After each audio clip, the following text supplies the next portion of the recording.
मित्रों, कला और सृजन शक्ति किसी चीज़ पे मोहताज नहीं होती है।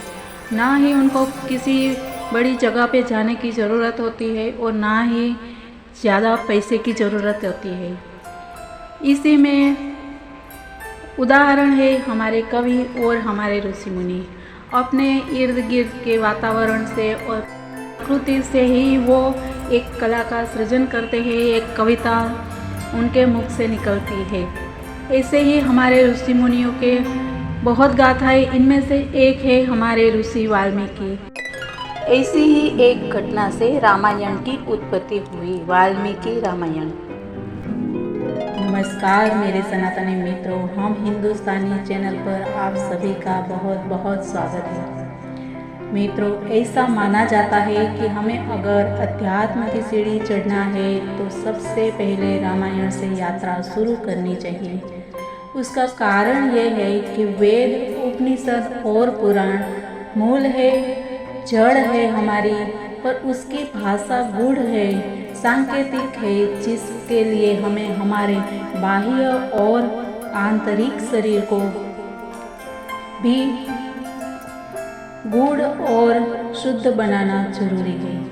इसीलिए रामायण, महाभारत और श्रीमद् भगवद गीता का सहारा जरूरी है। और इनमें से भी सबसे सरल रामायण है, क्योंकि प्रभु श्री राम भी तो बहुत सरल है, जो आम जनमानस बहुत जल्द ही समझ सकता है। प्रभु राम का जन्म ही समाज के कल्याण के लिए हुआ है।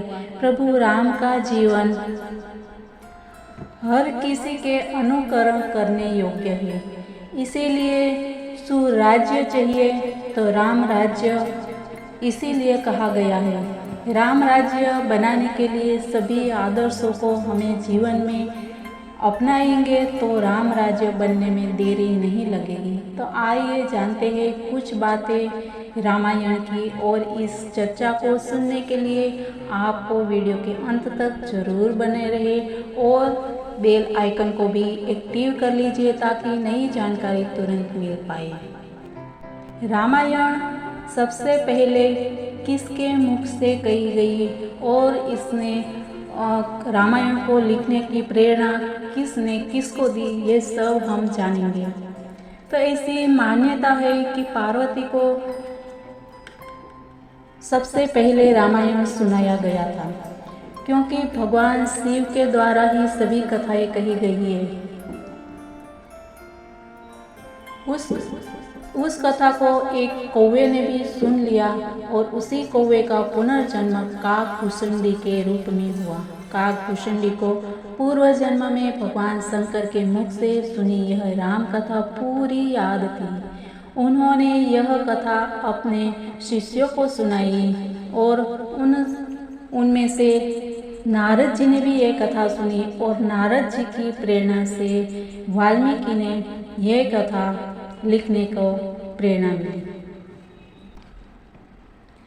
भगवान शंकर के मुख से निकली श्री राम की यह पवित्र कथा अध्यात्म रामायण के नाम से विख्यात है। हालांकि रामायण के बारे में एक मत और प्रचलित है, और वो यह है कि सबसे पहले रामायण हनुमान जी ने लिखी थी, फिर महर्षि वाल्मीकि ने संस्कृत महाकाव्य रामायण की रचना की। इस रामायण के बाद से ही श्री राम कथा को कई भाषाओं में रामायण या फिर इसके समकक्ष नामों से लिखा गया। हनुमान जी ने इसे एक शिला पर लिखा था। यह रामायण वाल्मीकि रामायण से भी पहले लिखी गई थी और हनुमान नाटक के नाम से प्रसिद्ध है। इस प्रकार भगवान राम आज भी दुनिया की कई रामायणों में साक्षात विराजमान है और कई सदियों तक रहेंगे। इस तरह समय समय पर कई रामायण लिखी गई है। इस सभी रामायण में श्री राम कथा में कुछ न कुछ फेर बदल किया गया और बाद में कई रामायण कई भाषाओं में लिखा गया और घर में राम छा गए। मूल वाल्मीकि रामायण में महर्षि वाल्मीकि को कैसे प्रेरणा मिली, किसके कहने से रामायण की रचना हुई, और हम सब जानेंगे। पर इससे पहले रामायण के बारे में यह महत्वपूर्ण बात जानना बहुत जरूरी है। रामायण में कुल मिलाकर 24,000 चौपाइयाँ हैं।